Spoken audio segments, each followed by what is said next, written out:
20 people on the beach would say that was gnarly. But Hairball is like, oh, man, that guy's on like a 20-foot wave, and two guys just pounded into him. You go, Hairball.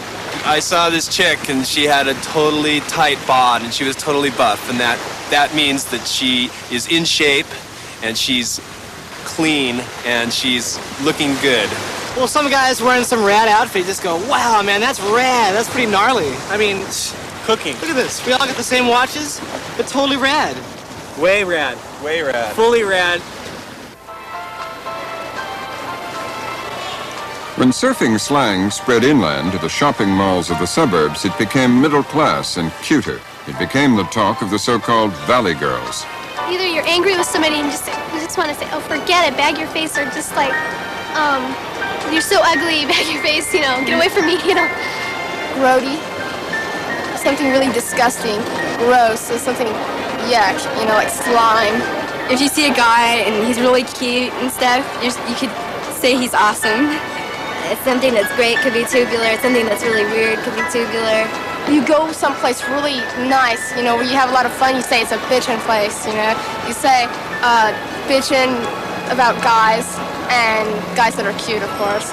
To the max, yeah, that's like the ultimate, you know. It's like there's nothing greater than the max. It totally is used when you want to emphasize all those words that you said. It's like totally bitchin', totally awesome, totally everything. Slang like this flashed around the world when Frank Zappa's daughter Moon Unit made her hit single, Valley Girl. Hips and sauce. Valley girl, she's a valley girl. Valley girl, she's a valley girl. Okay, fine, for sure, for sure. She's a valley girl in a rolling sauce. Okay, fine, for sure, for sure. She's a Surfers might refer to a wave as being tubular, whereas a Val might think that, you know, something that she ate for breakfast was tubular, or a dress that she saw. It's like somebody else's food, you know? It's like grody to the max. I'm sure. It's like really nauseating. Like, bark out, gag me with the spoon. Gross. I am sure. Totally. I think that the Valley Girl ease language was a happy passing fancy. It was a kind of streaker. Whatever happened to streakers? You know, the people who ran naked across the stage to shock. Well, in the same way, we have our streakers in language, where you get a flare-up of some activity, and a few words come from it, like the Valley Girls with the grody and the mac. And are gone. Thank you very much. You've all been insipid and vacuous, and I'm never going to perform again. Thank you so much. Gay slang has spread from San Francisco to world English and is giving new meanings to old words. Gay is an interesting word. Gay has meant cheerful, lighthearted, carefree. It has also had a slang meaning. Gay ladies were prostitutes. And gay had a pejorative connotation in slang for many, many years, for centuries. So when homosexuals took on the word gay to define themselves, they chose a word that had connotations. Tom Amiano is a gay stand-up comedian. His comic routines are suggested by the codes of the gay community.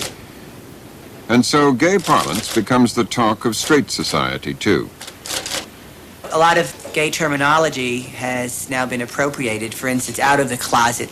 So-and-so came out of the closet and is a liberal. So-and-so came out of the closet and is a born-again something or other. Hello. You hear this term coming out. Did he come out? He's half out. When did you come out? To make it known that you're gay. They said, well, what does it mean, queen? I said, well, there's all different kinds of queens. They said, well, give us examples. I said, well, I mean, there's dizzy queens and mad queens and lipstick queens and drag queens and macho queens and feather queens and disco queens and leather queens and tragic queens and magic queens and screaming queens and dreaming queens and attitude queens and platitude queens and hustle queens and muscle queens and pissy queens and sissy queens, black queens, white queens, left queens, right queens, red queens, dead queens, acid queens, speed queens, down queens and weed queens, Wizard of Oz queens and closet queens, size queens and aging Raging Queens, and Raging Queens, to name a few.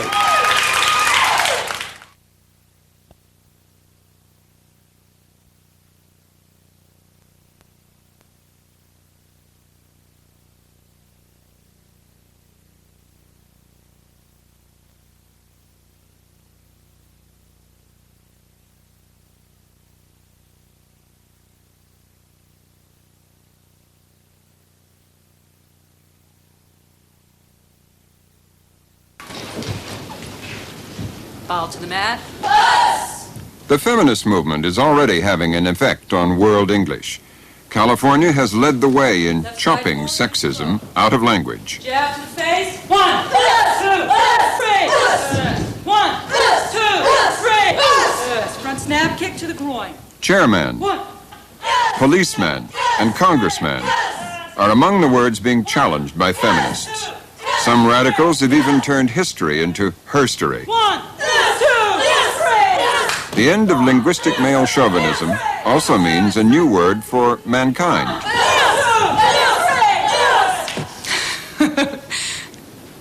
People. As a Buddhist, there's a prayer, the last prayer, and it says, I pray for the happiness and peace of all mankind. It says this in the book, and I have to say to myself, I pray for the peace and happiness of all people.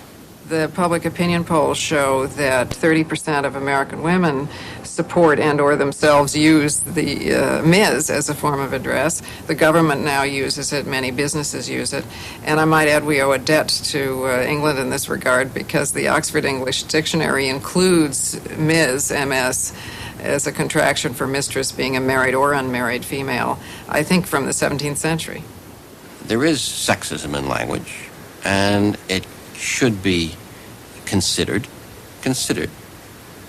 And when you talk about a male man, and there are women working in that field and who want to work in that field, you can't call a woman, mailman, a mailman. She's a postal worker.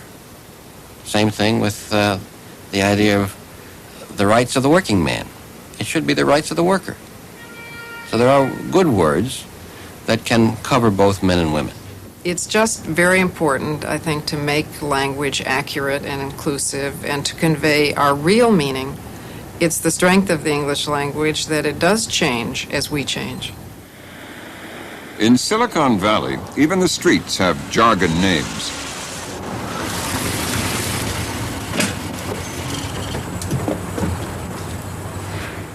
Carl Rosendahl is one of a new generation of entrepreneurs who've made online and high-tech part of world English.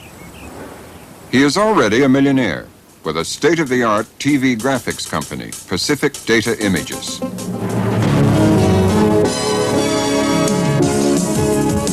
These images owe nothing to pencil or paintbrush, but are created entirely by computer programs.